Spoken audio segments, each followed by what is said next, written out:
हम्द शाकिरीन व अफ़्ज़लुस्सलाति व अकमलुस्सलामी अला सय्यिदिल मुरसलीन क़ाइदिल गुर्रिल मुहज्जलीन नबिय्यिल हरमैन इमामिल क़िबलतैन वसीलतिना फ़िद्दारैन साहिबि क़ाब क़ौसैन महबूबि रब्बिल मशरिक़ैन व रब्बिल मग़रिबैन जद्दिल हसन वल हुसैन मौलाना व मलजाना व मअवाना मुहम्मद अब्दुहु व रसूलुहु अम्मा बअद फ़अऊज़ु बिल्लाहि मिनश शैतानिर रजीम बिस्मिल्लाहिर रहमानिर रहीम मौलाया सल्लि व सल्लिम दाइमन अबदा अला हबीबिका खैरिल खल्क़ि कुल्लिहिम हुवल्लज़ी अरसला रसूलहु बिल हुदा व दीनिल हक़्क़ि लियुज़हिरहु अला दीनि कुल्लिहि सदक़ल्लाहुल अज़ीम व सदक़ रसूलुहुन नबियुल करीम व नहनु अला ज़ालिका लमिनश शाहिदीन व शाकिरीन वल्हम्दुलिल्लाहि रब्बिल आलमीन। सबसे पहले तो मैं बड़ा ही शुक्रगुज़ार हूँ अल्लाह रब्बुल इज़्ज़त की ज़ात का, और फिर आप अहबाब का बड़ा मशहूर हूँ, ख़ास तौर पे हमारे किबला कारी राशिदा तारी साहब और अहले खाना रिजवान भाई और उनके बरादरान। आपने नबी पाक अलैहिस्सलाम की बज़म को सजाया। यकीनन ये अल्लाह रब्बुल इज़्ज़त के क़ुर्ब पाने का ज़रिया ये महफ़िलें बनती हैं, नजात का ज़रिया भी बनती हैं, और इससे इश्क़ रिसालत मआब में इजाफ़ा होता है। अल्लाह करीम मुझे हक़ कहने और आप हज़रात को हक़ सुनने की तौफ़ीक़ अता फ़रमाए। जो आयत मैंने आपके सामने पढ़ी, हुवल्लज़ी अरसला रसूलहु बिल हुदा, वो वही है जिसने भेजा अपने रसूल को हिदायत के साथ और दीन हक़ के साथ, युज़हिरहु अला दीनि कुल्लिहि, ताकि वो तमाम अदियान पे गालिब आ जाए। यहाँ पहले एक दो बातें मैं ग्रामर के हवाले से कर दूँ, इंशाअल्लाह फिर मैं उन्वान की तरफ बढ़ता हूँ। आयत के शुरू में लफ्ज़ हुआ आया, हुआ का मैंने होता वो, तो इसको अरबी ग्रामर में कहते हैं इसमें ज़मीर। हुवल्लज़ी, फिर आगे अल्लज़ी, इसे अरबी ग्रामर में कहते हैं इसमें मौसूल। इस ज़मीर और इसमें मौसूल ये दोनों, इसके अंदर इबहाम होता है, यानी हुआ वो, कौन वो, अल्लाज़ी जिसने। अब ये इन दोनों के अंदर इबहाम है, ये दोनों इसम मुबहम है। तो ज़मीर का मर्जे जब तक मालूम ना हो, यानी ज़मीर जिसकी तरफ लौट के जा रही है, जब तक उसका मर्जे मालूम ना हो तो तब भी बात समझ में नहीं आती। और इसमें मौसूल, इसका आगे सिला होता है, जब तक इसका सिला बयान ना कर दिया जाए तब तक इसमें मौसूल के माने का पता ही नहीं चलता। अब हम गौर तलब बात यह है, हुआ वो, हुआ वो, अभी तक इसके अंदर इबहाम है।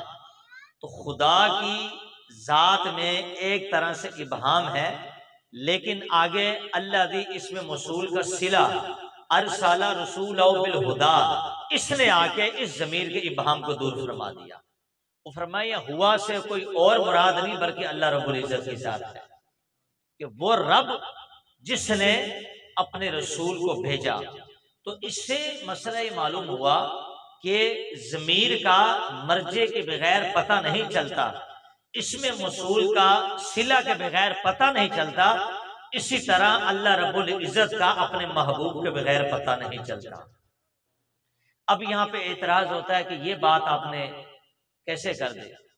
इन्ना फी खल्क़िस समावाति वल अर्दि वख्तिलाफिल लैली वन नहारी लआयतिन लिउलिल अलबाब, बेशक जमीन आसमान के पैदा करने में और दिन और रात को बदलने में अक्ल वालों के लिए निशानियां हैं। यानी कि पूरी मबदाए कायनात, उमूरे कायनात का हर जर्रा अल्लाह की कुदरत की निशानी बनता है, घास का हर तिनका अल्लाह की कुदरत की निशानी बनता है। और जो कुदरत की निशानी ना बने वो निशानी की चीज की फिर होगी। फरमाया इसी तरह चांद, सूरज, जमीन, आसमान, रात और दिन, और इसी तरह पहाड़, नबातात, जमातात, हवाएं, समुंदर, लहरें, अनासिर, मादा, हर शय जो है वो अल्लाह रब्बुल इज़्ज़त की कुदरत की निशानी बनती है। यही तो बात है कि सूरज की रोशनी से पता चलता है कि सूरज तुलू हुआ है, चांद की रोशनी से पता चलता है कि चांद है। तो सूरज की रोशनी हमें बताती है कि कोई इसको पैदा करने वाला मौजूद है, चांद की रोशनी हमें बताती है कि कोई इसे पैदा करने वाला मौजूद है। जब कायनात की हर शय से पता चलता है कि इसको बनाने वाला कोई मौजूद है, मसनू से यानी बनी हुई चीज से साने बनाने वाले का पता चलता है और मखलूक से खालिक का पता चलता है, फिर ये बात किस तरह शादी कर सकती है कि आपने बोल दिया कि महबूब के बगैर रब का पता ही नहीं चलता। तो फिर इसका जवाब दिया, फरमाया कि ये दलीलें जो आपने बयान की, ये दलीलें अपनी जगह दुरुस्त हैं, लेकिन ये सारी की सारी दलीलें साकित हैं, ये खामोश दलीलें हैं। इसलिए कि लोगों ने तो चांद की भी पूजा की, लेकिन चांद ने तो आज तक किसी को बोल के नहीं कहा कि मैं खुदा नहीं हूं। लिहाजा लोगों ने तो सूरज को भी खुदा माना, लेकिन सूरज ने किसी को ये ना कहा कि मैं खुदा नहीं हूं। लोगों ने तो पहाड़ों को सजदे किए, लोगों ने तो दरख्तों को खुदा माना, लोगों ने तो आग की पूजा की, लोगों ने तो बुतों की मूर्तियां बनाकर उनकी पूजा की, लेकिन आज तक ये चीजें खामोश रही और ये बोल ना सकी और ये ना कह सकी, बल्कि लोगों ने सूरज और चांद को खाली दलील ना बनाया बल्कि दावे किए, लेकिन चांद आज तक बोल ना सका, सूरज आज तक बोल ना सका। दलीलें तो ये सारी अल्लाह वहदहु ला शरीक की कुदरत की निशानियां हैं, लेकिन सारी दलीलें ये खामोश हैं, कोई दलील ना बोल सकी। अगर कायनात में कोई दलीलें नातिक बनी, कोई दलील बोली, वो मोहम्मद रसूलुल्लाह के साथ है कि जिसने बोलकर बताया रब एक है। रब ने अपने महबूब की जुबान से कहलवाया, कुल हुवल्लाहु अहद, महबूब तुम फरमा दो वो अल्लाह एक है। तो सरकार दलीलें नातिक है, नातिक मैंने बोलने वाले, यानी बाकी सारी दलीलें खामोश हैं, लेकिन हुजूर दलीलें नातिक हैं। और हुजूर ऐसी दलीलें नातिक हैं कि इनके दामन में अगर उन दलीलों ने भी पनाह ले ली जो दलीलें खामोश थी, अल्लाह ने उनको भी बोलने की कुव्वत और ताकत फरमा दी।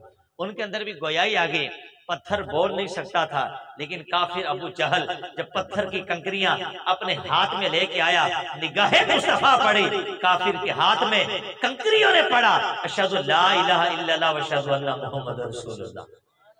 यानी ये खामोश दलीलें जो खुद बोल नहीं सकती, लेकिन जब अल्लाह रब्बुल इज्जत के महबूब के दामन से इन्हें वाबस्तगी होगी तो अल्लाह पाक ने इनको कुव्वत और गोयाई अता फरमा दी। इसी तरह हम ये कहते हैं कि चांद खुद से ना बोला, सूरज खुद से ना बोला, लेकिन जब महबूब के दामन से वाबस्ता हुए तो चांद भी बोला, सूरज भी बोला। और ये जो नातिक होना, एक नातिक लाजमी नहीं कि वो ऐसा बोले कि सबको आवाज आए, नातिक होता है, लेकिन उसके बोलने के अंदर हजारा हिकमतें होती हैं। यही तो बात है कि चांद को अल्लाह रब्बुल इज्जत ने चांद के बारे में महबूब को फरमाया कि उंगली आप उठाएं, टुकड़े चांद के 2 होंगे। कुरान पाक के अंदर इसका इशारा मिलता है, एक तारबाती साअत व शक्ल कमर, फरमाया क़यामत करीब आ गई और चांद टुकड़े हो गया। और शिफा शरीफ के अंदर भी इसको जिक्र किया गया, फतावा शामी के अंदर अल्लामा इब्न आबिदीन शामी ने भी इसको जिक्र किया, इसलिए कि लोगों ने इस वाक़े का इनकार किया माज़अल्लाह और कहा कि ये तो हदीस मौजू है, ये मन घरट हदीस है। अल्लामा शामी ने फरमाया मन घरट हदीस नहीं, अल्लामा काजी अयाद रहमतुल्लाह ने शिफा शरीफ के अंदर फरमाया मन घरट हदीस नहीं बल्कि सही हदीस है। जिन्होंने ये बात कही वो बिल्कुल गलत बात की, बल्कि मुहद्दिस अब्दुल बिर जो थे उन्होंने भी यही बात की, कहा कि सहाबा की बहुत बड़ी जमात, ताबईन की बहुत बड़ी जमात ने इस हदीस को जिक्र किया। तो देखिए चांद 2 टुकड़े होकर गोया वो कह रहा है, दलीले नातिक बना कि अगर ये अल्लाह के रसूल ना होते तो इनके इशारे पे फिर मैं 2 टुकड़े भी नहीं होकर दिखाता। इसी तरह सूरज को मुस्तफा ने इशारे से पलटा के वक्त असर पे वापस फिरा दिया तो सूरज भी कह उठा ये अगर अल्लाह के रसूल ना होते तो मैं गुरूब से वक्त असर पे पलट के ना आता। और शिफा शरीफ के अंदर ये हदीस पाक मौजूद है, अन अस्मा बिनते उमैस रज़ियल्लाहु ताला अन्हा क़ालत, कहती हैं अन्न नबिय्या सल्लल्लाहु अलैहि वसल्लम काना यूही इलैहि, कहती कि नबी पाक अलैहिस्सलाम पर वही का नुज़ूल हो रहा था। रअसुहु, और सरकार का सने अनवर फी हिजरी अली, मौला अली की गोद में था। मुस्तफा के इस्लाम आराम फरमा रहे थे और कहती हैं कि इतने में क्या हुआ, हत्ता गारबती शम्सु, यहाँ तक कि सूरज गुरूब हो गया। फलम युसल्लिल असरा, और अभी तक हजरत अली शेर खुदा ने असर की नमाज ना पढ़ी। हत्ता गारबती शम्सु, सूरज गुरूब हो गया, हुजूर मौला अली शेर खुदा ने असर की नमाज ना पढ़ी। तो फ़क़ाल रसूलुल्लाह, नबी पाक अलैहिस्सलाम ने शाह फरमाया असल्लैता या अली, ए अली क्या तूने नमाज असर पढ़ ली? क़ाल अला, अर्ज़ करते कि हुजूर मैंने अभी तक असर की नमाज को अदा नहीं फरमाया। सरकार ने अपने ईदुल्लाह के हाथ उठाए और फरमाया अल्लाहुम्मा, ए अल्लाह, इन्नहु काना फी ताअतिका व ताअति रसूलिका, अली बेशक तेरी अतात में और तेरे महबूब की अतात में था। फअरदिद अलैहि शम्सा, तो अली के ऊपर सूरज को वापस लौटा दे, सूरज को वापस फेर दे। कालत अस्मा, हज़रत अस्मा बिनते उमैस कहती हैं कि फरअयतुहा गरबत, जिस सूरज को मैंने गुरूब होते हुए देखा, रअयतुहा तलअत बादमा गरबत, उसी सूरज को फिर मैंने दोबारा तुलू होते हुए देख लिया। अल्लाहु अकबर कबीरा। और कहती हैं फिर हत्ता वक़फ़त अलल जिबाल वल अर्द, और ये सूरज पहाड़ों पे ठहरा रहा, जमीन पर इसका साया ठहरा रहा, यहाँ तक हुजूर मौला अली शेर खुदा ने असर की नमाज को अदा फरमा दिया। आला हजरत ने क्या खूब फरमाया, मौला अली ने वारी तेरी नींद पर नमाज, वो भी असर जो सबसे आला खतर की है। तो ये ताज़ीम मुस्तफ़ा है जिसको अल्लाह रब्बुल इज़्ज़त ने कुरान पाक के अंदर जिक्र फरमाया और फरमाया लितुमिनु बिल्लाहि व रसूलिही व तुअज़्ज़िरू व तुवक़्क़िरू, अल्लाह और अल्लाह के रसूल पर ईमान लाओ और रसूल करीम की ताज़ीम व तौक़ीर करो। फिर वह तुसब्बिहू, ताज़ीम व तौक़ीर के बाद फिर रब ने अपनी इबादत का हुक्म इरशाद फरमाया। तो ये देखिए ये अदब मुस्तफ़ा है, ये ताज़ीम रसूल है। वो ताज़ीम मुस्तफ़ा की कर रहे थे, लेकिन हुजूर फरमा रहे हैं कि अली मौला तेरी इताअत में था। इससे पता चला कि मुस्तफ़ा की इताअत मुस्तफ़ा के रब की इताअत है। एक तो फरमाया मन युतिअ रसूल फ़क़द अता अल्लाह, जिसने रसूल की इताअत की हकीकत में उसने रब की इताअत की है। अल्लाह अकबर कबीरा। और फिर यहाँ पर बाद लोगों ने ये एतराज कर दिया कि आपने हजरत अली का मकाम माज़अल्लाह रसूलुल्लाह से बढ़ा दिया, इसलिए कि खंदक के अंदर तो नबी पाक अलैहिस्सलाम की बहुत सारी नमाजें कज़ा हुई, 4 से 5 नमाजें सरकार की कज़ा हुई, लेकिन हुजूर की नमाज को अदा करने के लिए तो सूरज वापस नहीं पलटा। हजरत अली शेर खुदा की एक नमाज कज़ा हुई तो सूरज वापस पलट आया, यानी उन्होंने किसी तरह इस हदीस का इनकार किया ताकि किसी तरह माज़अल्लाह हुजूर अलैहिस्सलाम की शान निखर कर सामने ना आए। हालांकि हमारे उलमा ने फरमाया कि वहादानिल हदीसान, ये दोनों हदीसें सही हैं, वरवातुहुमा सिकातुन, और इन दोनों हदीसों का रावी भी सिका काबिल एतबार और बिल्कुल सही हदीसें हैं। कोई ज़ाइफ, कोई मौजू, कोई मनगढ़ंत वाक़या नहीं, बल्कि सहाबा की पूरी जमात ने इन वाक़े को बयान फरमाया। अल्लाह अकबर। तो कहा देखिए आपने हजरत अली की इतनी शान बढ़ा दी और कहा कि सरकार की नमाजें कज़ा हुई तो खंदक में मुस्तफ़ा की नमाजों के लिए सूरज ना पलटा, हजरत अली की नमाज के लिए कैसे पलटा? तो हमने कहा कि वो हजरत अली गुलाम है, गुलाम।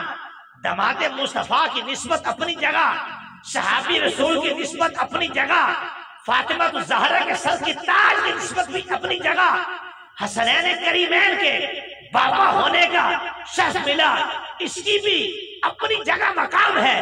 लेकिन जब उनकी निस्बत रसूल करीम की तरफ करो तो हजरत अली मुस्तफ़ा के गुलाम कहलाते हैं। ये याद रखो, गुलाम को जो भी कमाल मिलता है वो गुलाम का नहीं होता, बल्कि गुलाम के आका का कमाल शुमार किया जाता है।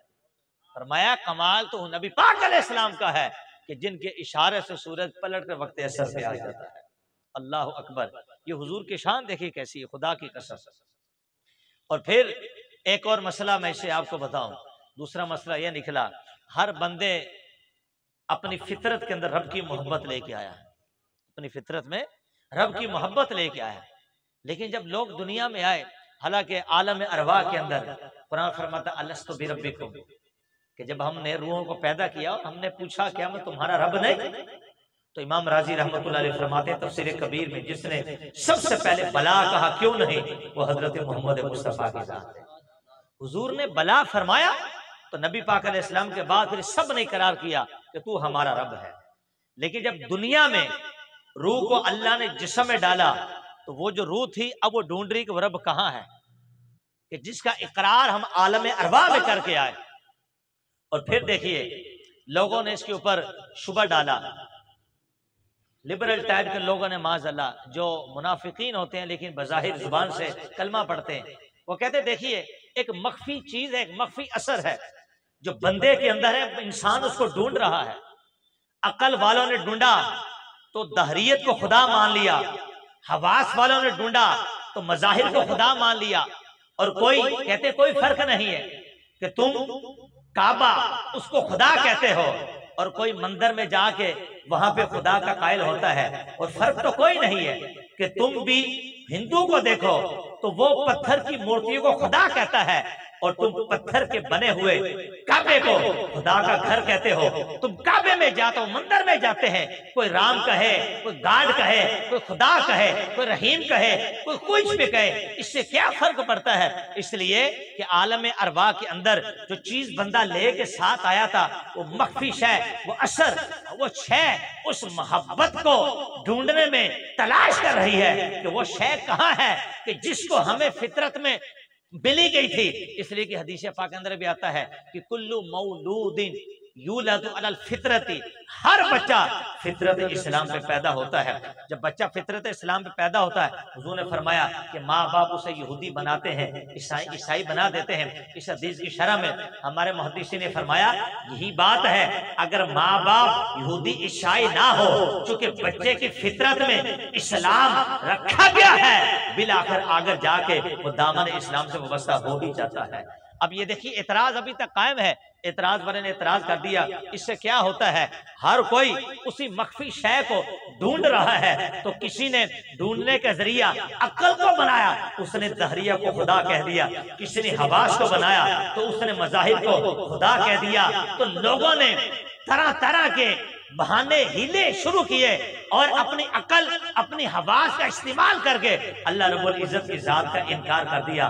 तो फरमाया ये खुदा को ढूंढने का जरिया तुम्हारा बिल्कुल सही नहीं, इसलिए कि तलाश वही सही होती है जो मंज़िल मकसूद तक पहुंचा दे। जिस तलाश का जरिया सही होगा वही खुदा तक ले जाएगी। फरमाया तलाश का जरिया क्या है? फरमाया वही है जो हमने दे दिया, वल्लज़ी अरसला रसूलहु बिल हुदा, वही रब है जिसने अपने रसूल को हिदायत के साथ मबूस फरमाया। फरमाया अगर अकल के पीछे चलोगे तो दहरिया बन जाओगे, अगर हवास के पीछे जाओगे तो मज़ाहिर को खुदा समझ बैठोगे। कोई कहेगा आग खुदा है, कोई कहेगा चांद खुदा है, कोई कहेगा सूरज खुदा है, कोई कहेगा बुद्ध खुदा है।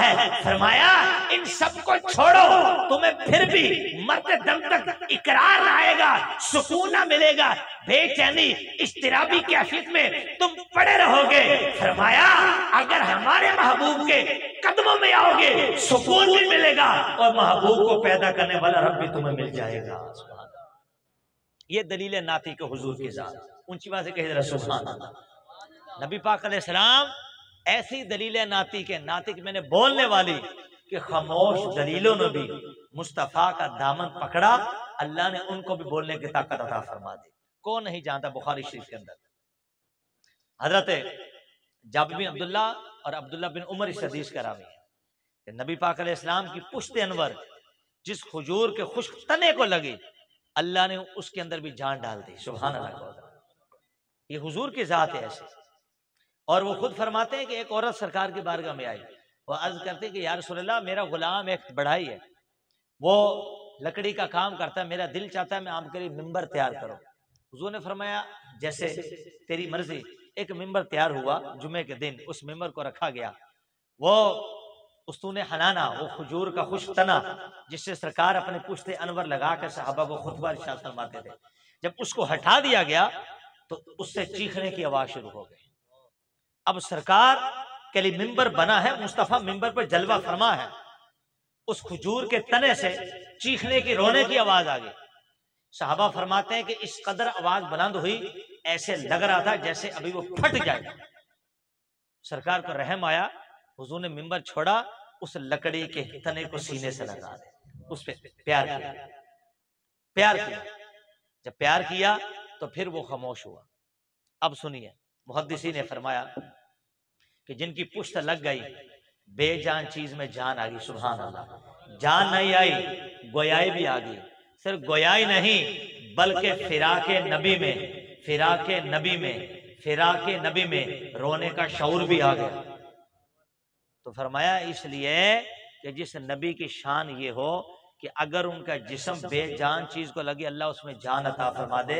ए ईमान वालो, तुम्हारी तो शान ये है कि अन नबिय्यु औला बिल मुमिनीन मिन अनफुसिहिम, ये नबी ईमान वालों की जानों से भी ज्यादा करीब है। फिर तुम्हें मोहब्बत रसूल में कितना ज्यादा होना चाहिए, फिर तुम्हें महबूब अलैहिस्सलाम को कितना ज्यादा याद करना चाहिए। तो हम तो कहते हैं दुनिया हाजिर के मुनाफिकीन से तो फिर ये खजूर का खुश्क तना ही अच्छा रहा कि जो जुदाई में, मोहब्बत रसूल में, मुस्तफ़ा की जुदाई में रो रहा है, और जिनके अकीदे इतने खुश्क हों उनकी आंखों से आंसू क्या निकलेगा।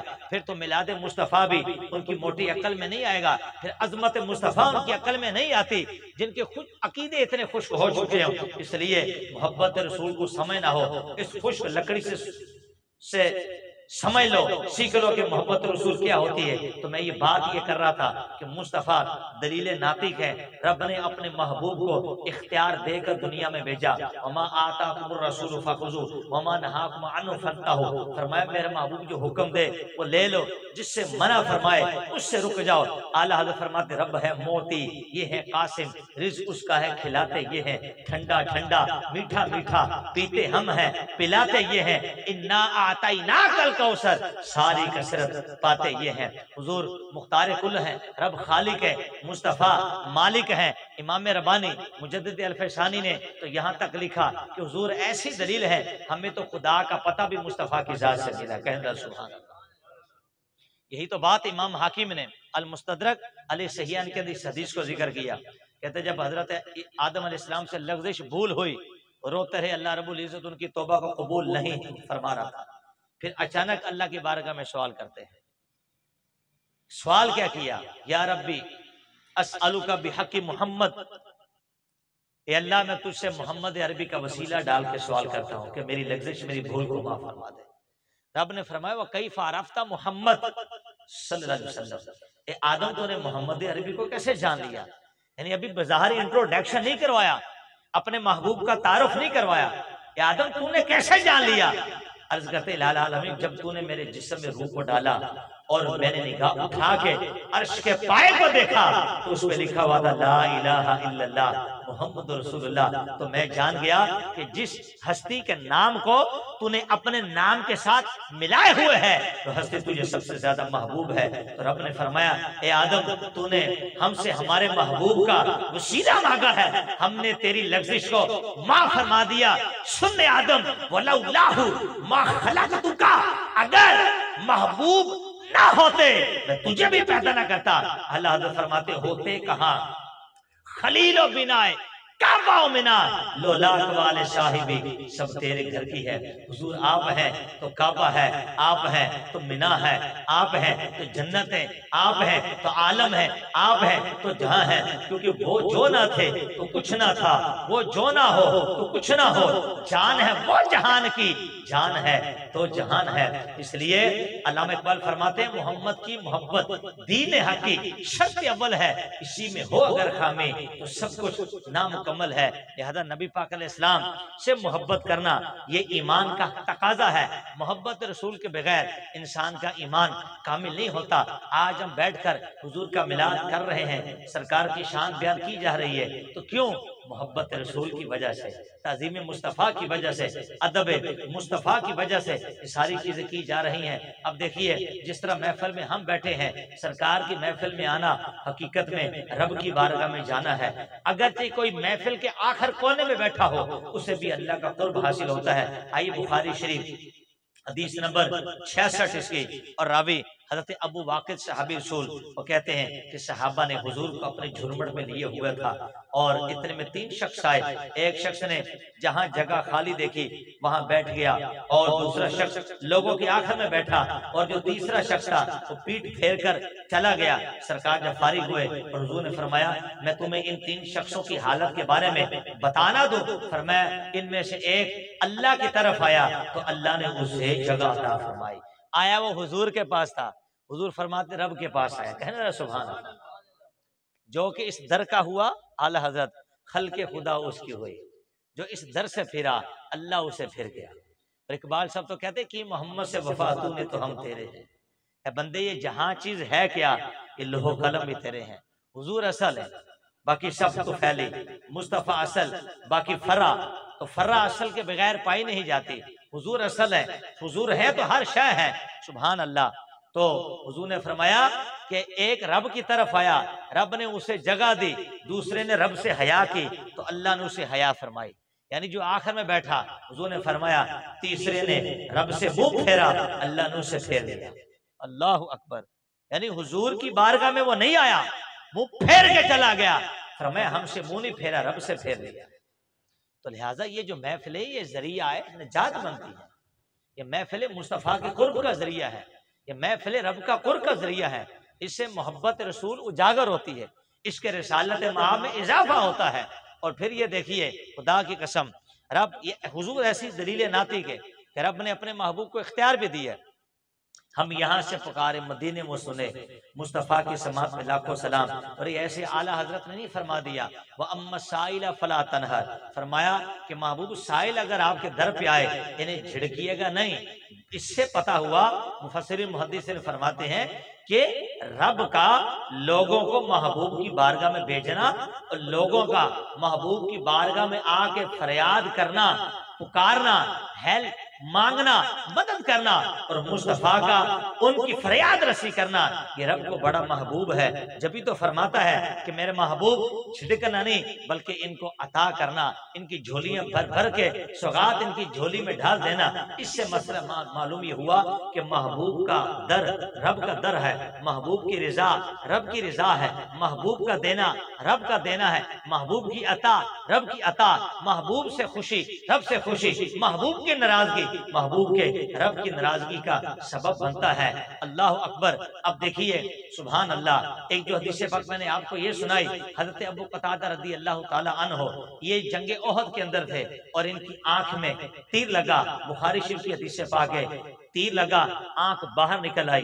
अल्लाह अकबर, आंख फट गई। आप तसव्वुर करें आज हमारी आंख के अंदर मट्टी का थोड़ा सा जर्रा भी चला जाए तो क्या हाल होता है, नमक उड़ के पड़ा जाए, मिर्ची थोड़ी सी चले जाए तो क्या हाल होगा। बिल्कुल उसको रगड़ रगड़ कर बोटी खून की तरह सुर्ख कर देंगे। और तकलीफ का आलम यह होगा कि हाय हाय जुबान से जारी होगा। और जिनकी आंख में तीर लगा और आंख फट गई, डेला बाहर निकला है, रुखसार दाढ़ी खून से लहू लहान होगी और कहाँ आ रहे हैं दरबार रिसालत में, मुस्तफा की बारगाह में। ये इससे मसला मालूम हुआ कि सहाबा को कोई भी मुश्किल पेश आती तो मुस्तफा की बारगाह में हाजिर होते थे। अल्लाह अकबर। क्यों? वो जानते थे कि रब खुद फरमाता है वलो अन्नहुम इज़ ज़लमू अनफुसहुम जाओगा, अगर जानों पर भी जुल्म कर बैठो तो फिर मेरी बारगाह में डायरेक्ट नहीं आना बल्कि जाओगा मेरे महबूब की बारगाह में आ जाना। आला हज़रत जब तो फरमाते हैं मुजरिम बुलाए आए हैं, जाऊ का है गवाह, फिर रद्द हो कभी शान करीमों के दर की है। वो करीम कहते हैं कि मेरे करीम से गर कतरा किसी ने मांगा, दरिया बहा दिए हैं, दुर बेबहा दिए हैं। ये मनसब उसी का होगा कि जिसके लिए आला हजरत ने फरमाया कौन देता है देने को मुंह चाहिए, हालांकि देने को हाथ चाहिए। फरमाया ये दरबार रिसालत ऐसा है कि यहाँ जुबान से जो निकल जाए हो जा तो हो जाता है। कौन देता है देने को मुंह चाहिए, देने वाला है सच्चा हमारा नबी, देने वाला है सच्चा हमारा नबी। अल्लाह अकबर। सरकार की बारगाह में बारिश चाहिए, हुजूर की बारगाह में औलाद चाहिए, हुजूर की बारगाह में बीमार हो गए, हुजूर की बारगाह में। लिहाजा उनको पता था हुजूर की बारगाह रब की बारगाह है, मुस्तफा का देना रब का देना। फर्क बिल्कुल वाज़ेह है, रब जाती तौर पे देता है और नबी रब की अता से अता फरमाता है। तो ये जो कॉन्सेप्ट है ये सहाबा किराम का था, लिहाजा ये कोई शिरक नहीं है। ये बिल्कुल ऐन इस्लाम, ऐन शरीयत और ऐन हक परस्ती है। वरना सहाबाए किराम तो मुश्किल थी तो रब की बारगाह में जाते, मुसल्ला बिछा के 2 रकत पढ़ के रब से दुआ करते, लेकिन कहाँ आ रहे मुस्तफ़ा की बारगाह में। हुजूर तकलीफ बहुत है, हुजूर तकलीफ बहुत है, निगाह करम फरमा दे। बुखारी शरीफ सरकार ने फरमाया सब्र करो जन्नत मिलेगी। सुभान अल्लाह। अर्ज के या रसूल अल्लाह, आपके खजाने में किसी चीज की कमी नहीं, आप तकसीम फरमाने वाले हैं। यही जुमला हम किसके लिए बोलते हैं? अल्लाह के लिए। अल्लाह तेरे खजाने में किसी शय की कमी नहीं, मुझे औलाद दे दे, मुझे माल दे दे, मुझे दौलत दे दे, मुझे कारोबार दे, मुझे फलां काम दे दे। ये सहाबी हुजूर की बारगाह में अर्ज कर रहे हैं, या रसूल अल्लाह आपके खजाने में किसी शय की कमी नहीं, क्योंकि सुन रखा था महबूब से, इन्नमा अना कासिमुन वल्लाहु युअती, मैं बांटता तकसीम करता हूँ और अल्लाह मुझे अता फरमाता है। इन्नी उतीतु मफातिया खजानिल अर्द, फरमाया रब ने मुझे जमीन के सारे खजाने की कुंजियां अता फरमा दी। सुभान अल्लाह। कही जरा, मैं अता करता हूँ, इसलिए बराह रास्त रब अपने महबूब को देता है और फिर महबूब पूरी कायनात में तकसीम फरमाते हैं। अल्लाह अकबर कबीरा। या रसूलल्लाह आपके किसी खजाने में कमी नहीं, आप तकसीम फरमाने वाले हैं। तो अर्ज करते या रसूलल्लाह जन्नत अपनी मर्जी पे अता फरमा दे, आंख मेरी अर्जी पे अता फरमा दे। सुभान अल्लाह। हुजूर मुस्कुरा दिए, यदुल्ला के हाथों से उस आंख को लिया, हज़रत अबू कतादा के आंख में लगाया, वो कहते हैं कि आंख पहले से ज्यादा रोशन हो गई, खून बंद, कुछ भी नहीं, कोई रूहानी ऑपरेशन हो गया, बस यदुल्ला के हाथ लगने थे, आंख अपनी जगह पे आकर पहले से रोशन हो गई, पहले से ज्यादा चमकदार हो गई, पहले से ज्यादा खूबसूरत हो गई। और कहते हैं मरते दम तक मेरी दूसरी आंख तो कभी खराब हो जाती थी, लेकिन जिसको मुस्तफा ने लगाया वो फिर कभी खराब ना, उसकी चमक में इजाफा हुआ, उसकी खूबसूरती के अंदर इजाफा हुआ, खराब फिर कभी ना हुई। और हजरत सहल इस हदीस के रावी बुखारी शरीफ, बस अपने बयान इख्तिताम की तरफ लाता हूँ। कहते हैं कि एक औरत हुजूर की बारगाह में हाजिर हुई, उसने कहा या रसूलल्लाह ये चादर मैंने खुद बुनी है, नक्शो निगार वाली चादर बनाई है, मेरा दिल चाहता है कि आप इसको ओढ़े। हुजूर को जरूरत भी थी, यानी हुजूर कैसे मुश्किल कुशा हैं, कैसी गुलामों की मुश्किल कुशाई करते हैं रब की अता से। तो सरकार ने उसको ओढ़ दिया। एक सहाबी वही थे, उन्होंने पहले चादर की तारीफ की और तारीफ करने के बाद अर्ज करते कि या रसूलल्लाह ये चादर मुझे अता फरमा दे। जो वहां मौजूद सहाबा थे उन्होंने कहा कि तुम्हें पता है कि हुजूर से जो मांगे मुस्तफा उसका इनकार नहीं करते, अता फरमाते। मंगता का हाथ उठते ही आला हजरत दाता की देन थी, दूरी कबूल अर्ज में बस हाथ भर की है। फरमाया तेरे मांगने में देर है, लेकिन मुस्तफा के अता फरमाने में कोई देर नहीं है। सुभान अल्लाह। वो ही भरते हैं झोलियां सबकी, वो समझते हैं बोलियां सबकी, आओ दरबार मुस्तफा को चले, खोटे सिखे वहीं पे चलते हैं। सरकार ने चादर, उस साहबी ने तारीफ की, चादर मांगी, हुजूर ने चादर अता फरमा दी। फिर वो सहाबा उनको कहने लगे तुम्हें पता है कि जो मुस्तफा से मांगता है हुजूर इनकार नहीं करते बल्कि अता फरमा देते हैं, और सरकार को जरूरत थी, फिर तुमने क्यों मांगी? उन्होंने कहा मैंने इसलिए नहीं मांगी मैं ओढ़ूंगा, बल्कि इसलिए मांगी कि मैं कब्र में कफन बना के साथ ले जाऊंगा। सुभान अल्लाह। इस हदीस से भी ये मसला मालूम हुआ, तबरुकात शरीफा कब्र में ले जाना जायज है, क्योंकि इस पर भी लोग कहते हैं ये भी शिर्क और बिदअत है, ये सही और जायज नहीं। हजरत अमीर माविया रदी अल्लाह ताला अन्हु के पास सरकार के मुबारक नाखून थे, हुजूर के बाल मुबारक थे, मुंह मुबारक थे और सरकार की चादर थे। और आपने अपने विशाल से पहले ये वसीयत की थी साहबी रसूल ने कि जिस वक्त मेरा विशाल हो जाए तो मेरी आंखों पे, मेरे होठों पे मुस्तफा के नाखून रखना, मुस्तफा के बाल रखना और मेरे कफन के नीचे मुस्तफा की चादर को बिछा देना। ये सहाबा इकराम तबरुकात कब्र में लेके जा रहे हैं, लिहाजा फिर अहदनामा कब्र में रखने में क्या मसला है? जब सहाबा के करम अलैहि रिज़वान लेके जा रहे हैं तो फिर अहदनामा रखने में क्या मसला है? और फिर देखिए हजरत काब असलमी रज़ी अल्लाह ताला अन्हु, ऐसे प्यारे सहाबी रसूल हैं हजरत रबिया बिन काब, ये सरकार के पास रात को होते थे, हुजूर को वजू का पानी और जरूरियात की चीजें मुहैया करते थे।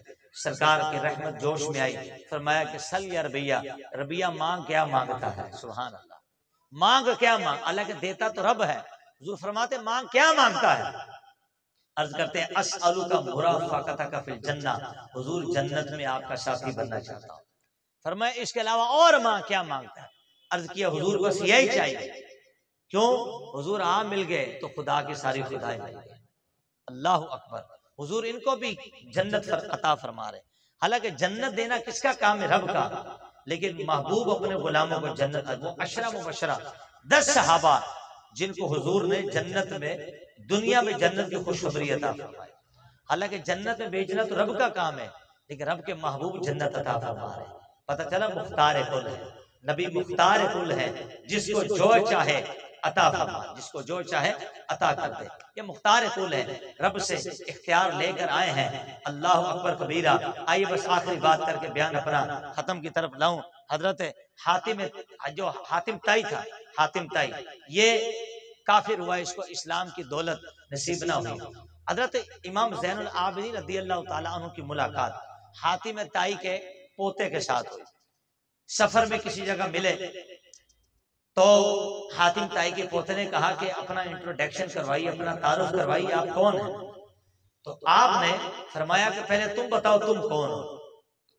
उसने कहा कि मैं यमन का मशहूर जो हातिम ताई है उसका मैं पोता हूं। यमन का मशहूर जो हातिम ताई, मैं उसका पोता हूं।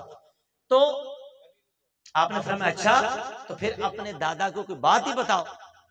तो कहा जी मेरे यमन में मेरे दादा का बहुत बड़ा महल था और वो दिन के वक्त पैसों की थैलियां, सोना, अशरफी लेके बैठता था और महल के 10 दरवाजे थे। साइल मंगता किसी एक दरवाजे से आता, मेरा दादा झोली भर के उसको अता करता। यहां तक कि 10 दरवाजों से आता तो मेरा दादा उसको देता था। ये बात करने के बाद फिर उसने कहा अब तुम बताओ तुम कौन हो। इमाम ज़ैनुल आबिदीन ने फरमाया कि तेरा तारुफ तेरे दादा का मोहताज है और मेरा तारुफ मेरे नाना का मोहताज है। मैं मोहम्मद मुस्तफ़ा का नवासा हूं। सुभान अल्लाह। और आपने फरमाया जो तूने बात बताई इससे इतना मसला तो मैं समझ गया कि जो साइल हातिम ताई के पास आता था उसका दिल नहीं भरता था, जब भी तो पलट पलट कर 10 दरवाजों से आके खैरात लेता था। लेकिन सुन, मेरे नाना हजरत मोहम्मद रसूलुल्लाह का कोई बहुत बड़ा महल ना था, बल्कि खजूर की कुतिया थी और सरकार का कशाना नबूवत था, वो भी खजूर का बना हुआ था। लेकिन जो एक बार आता मुस्तफा उसको इस कदर अता फरमाते, फिर दोबारा मरते दम तक उसे मांगने की हाजत न पड़ती, बल्कि जब दरबार रिसालत से जाता तो मुस्तफा उसको इतना अता फरमाते वो दूसरों को देने वाला बन जाता था। सुभान अल्लाह। ये हुजूर की मुश्किल कुशाई, ये मुस्तफा का अता करना कैसा, खुदा की कसम। तो मुस्तफा का देना मुस्तफा के रब का देना। इसलिए कुल्लु अहदिन यतलुबु रिदाई, हुजूर फरमाते हैं, मेरा रब फरमाता है, ये तफसीर कबीर जिल्द इसकी 4 गालिबन सफ़ा नंबर 106, मेरा रब फरमाता है या मोहम्मद कुल्लु अहदिन यतलुबु रिदाई, हर कोई मेरी रिजा चाहता है। अना अतलुबु रिदा का फिद्दारैन, और मैं दोनों जहां में तेरी रिजा चाहता हूँ। हर कोई कहता रब तू राजी हो जा, और मैं कहता हूँ मेरा महबूब तू राजी हो जा। अल्लाह अकबर। जब ये आयत उतरी ना वाला सौफा योती का रब्बू का फतरदा, ए महबूब रब तुझे कितना अता फरमाएगा तू राजी हो जाएगा। एक सहाबी रसूल सरकार की बारगाह में हाजिर हुए, अर्ज किया कि या रसूल अल्लाह आप किस तरह अपने रब से राजी होंगे। हुजूर ने फरमाया वल्लाहि ला अर्दा वाहिदुन मिन उम्मति फिन्नार, रब्बे काबा की कसम मैं रब से उस वक्त तक राजी ना होगा जब तक मेरा एक उम्मत भी जहन्नुम से निकाल कर दाखिल जन्नत ना फरमा दिया जाए। सुभान अल्लाह। ये है खुदा की रजा चाहते हैं तो आलम, और खुदा चाहता है रजाए मोहम्मद। हम ऐसे नबी का मिलाद करने के लिए जलवागर हैं, मौजूद हैं। हम ऐसे नबी की नाते सुनने के लिए यहाँ पर मौजूद हैं कि जिन्होंने हशर के दिन हमारी शफात करनी है, और शफात करके इंशाल्लाह हमें दाखिले जन्नत फरमाना है। ये महफिलें आज की नहीं बल्कि ये महफिलें सज रहे थे, और सहाबा अपने रंग और ढंग के अंदर इन महफिलों को सजाते थे, और ये महफिलें सजदी थी। यहाँ तक के अल बिदाया व निहाया के अंदर मशहूर ये हदीस पाक है, हजरत अब्बास हुजूर अलैहिस्सलाम के चचा, बस ये आखिरी हदीस पेश कर रहा हूँ। सरकार के चचा हजरत अब्बास, नबी पाक अलैहिस्सलाम जब गज़वा तबूक से सरकार की वापसी तशरीफ हुई तो कमो बेश 30,000 सहाबा का मजमा आगे मौजूद था। हज़रत अब्बास खड़े हुए और अर्ज किया कि या रसूल अल्लाह, मुझे इजाजत दे कि मैं आपकी नात पढ़ूं। ये कोई नात को बिद्दत को आज का काम नहीं है, बल्कि मुस्तफ़ा के सहाबा हुजूर की नात पढ़ते थे, हसन बिन साबित हुजूर की नात पढ़ते थे। सरकार के चचा हज़रत अब्बास खड़े हुए और सरकार ने इजाजत दी और फरमाया, मेरे चचा, मेरा रब तेरा मुंह सलामत रखे, तेरे मुंह की हिफाजत रहे, मेरी नात पढ़। फिर खड़े हुए, कलाम बड़ा तवील, में अल मुख्तसर 2-3 शेर उर्दू में आपके सामने पेश करूं। कहते मिन क़ब्ल हिया कतिबता, इस दुनिया से पहले आप जन्नत के साए में थे। और कहते हैं फिर आप हजरत आदम अलैहिस्सलाम की पुश्त में जलवा फरमा हुए, फिर आप नीचे जमीन में तशरीफ लाए और उस वक्त ना आप मुदगा थे, ना बशर थे, ना खून थे, फिर वो पाकीज़ा नुतफा था जो हजरत नूह अलैहिस्सलाम की कश्ती में सवार हुआ। फिर कहते हैं या रसूल अल्लाह, आपकी शान ये थी, अल्लाह रब्बुल इज्जत ने आपके खानदान को पूरे आलम के खानदान से फजीलत और बरतरी अता फरमाई है। फिर कहते हैं या रसूलल्लाह, फिर आपका वो जो नूर था वो हज़रत इब्राहीम अलैहिस्सलाम की पुश्त में आया और फिर इसी नूर को आतिश नमरूद में जाना पड़ा। वो नूर चुके इब्राहीम अलैहिस्सलाम की पुश्त में था, इसलिए नारे नमरूद इब्राहीम को जला ना सकी थी। सुभान अल्लाह, नारे नमरूद इब्राहीम अलैहिस्सलाम को जला ना सकी। और फिर कहते हैं आपका मुबारक जो नूर है वो पाकीज़ा पुश्तों से पाकीज़ा वो पेटों के अंदर मुंतकिल होता रहा, यहाँ तक कि जब एक जमाना गुजर जाता तो दूसरा आता। अंता लम्मा बुलिता अशरकतिल अर्दु वदाअत बिनूरिकल उफुक महबूब, फिर जब आपका मिलाद हुआ, आप पैदा हुए तो जमीन भी चमक उठी और आपके नूर से पूरा आफाक भी चमक उठा था। ये मुस्तफ़ा के नात भी पढ़ रहे हैं और मुस्तफ़ा का मिलाद भी पढ़ रहे हैं। अल्लाह अकबर कबीरा। ये शान सहाबा की और मुस्तफ़ा करीम अलैहिस्सलाम की बारगाह में नाते पढ़ते थे। और बस ये इस आखिरी जुमले पे अपना बयान खत्म करता हूँ। अद-दुर्रुल मुनज़्ज़म जो हस्बुल इरशाद हाजी इमदादुल्लाह महादर मकी रहमतुल्लाह अलैह की, और जो आज लोग हुजूर का मिलाद नहीं मानते, उन्होंने इस किताब में बाकायदा तकरीजें लिखी हैं। 2 जुमलों की हदीस पाक सुनिए। हज़रत अब्दुल्लाह इब्न अब्बास इस हदीस के रावी हैं, कहते हैं मस्जिद नबी शरीफ में मैं खड़ा था, मुस्तफ़ा के सहाबा मेरे सामने बैठे थे, सरकार अपने काशाना नबूवत में थे, मैं सरकार का मिलाद पढ़कर सुना रहा था, हुजूर की विलादत की बातें बयान कर रहा था। कहते फिर हाल ये था सहाबा का, फयस्तबशिरूना, सहाबा आपस में एक दूसरे के साथ खुशी का इजहार कर रहे थे, जैसे हम करते हैं सरकार की अमन मरहबा, दिलदार की अमन मरहबा। व यहमदूना, अल्लाह की तारीफ कर रहे थे, व युसल्लूना अलैहि, और झूम झूम कर मुस्तफ़ा करीम की जात पर दुरूद सलाम के गजरे निशावर कर रहे थे। कहते इतने में काशान नबूवत से नूर के पैकर साहिब मिलाद की जलवा गरी हुई। जब सरकार ने अपने सहाबा को देखा कि अब्दुल्ला इब्ने अब्बास खड़े होकर मुस्तफ़ा का मिलाद पढ़ रहे हैं और सहाबा खुशी का इजहार करके रब की तारीफ करके मेरी जात पे दुरूद सलाम पढ़ रहे हैं, तो मुस्तफ़ा ने फरमाया हल लकुम शफाअती, जाओ तुम सब सहाबा के मुझे मुस्तफ़ा की शफाअत हलाल हो गई। अगर कोई पूछे कि मिलाद मुस्तफ़ा करने से क्या मिलता है, तो बरमला कहो मुस्तफ़ा की शफाअत मिलती है। ये हदीस पाक कोई खबर नहीं बयान कर रहा है, हुजूर की सही हदीस पाक आपके सामने आज हम भी ये कर रहे हैं। तो इंशाअल्लाह हशर के दिन हमें भी रब की रहमत से रब के महबूब की शफाअत हासिल होगी। अल्लाह रब्बुल इज्जत की बारगाह में दुआ है कि जो मैंने बयान किया दुराने खिताब की गलती खता हुई हो, अल्लाह रब्बुल इज्जत से माफी का तलबगार हो। सदाएं दुरूदों की आती रहेंगी, जिन्हें सुन के दिल शाद होता रहेगा। खुदा अहले सुन्नत को आबाद रखे, मेरे आका का मिलाद होता रहेगा और इस तरह होता रहेगा कि हशर तक डालेंगे हम पैदाइश मौला की धूम, मिसले फारिस नजद के कलए गिराते जाएंगे, खाक हो जाए तुम जलकर, मगर हम तो रजा में जब तक दम है जिक्र उनका सुनाते जाएंगे। आमीन बिजाहि नबी अमीन सल्लल्लाहु अलैहि वसल्लम।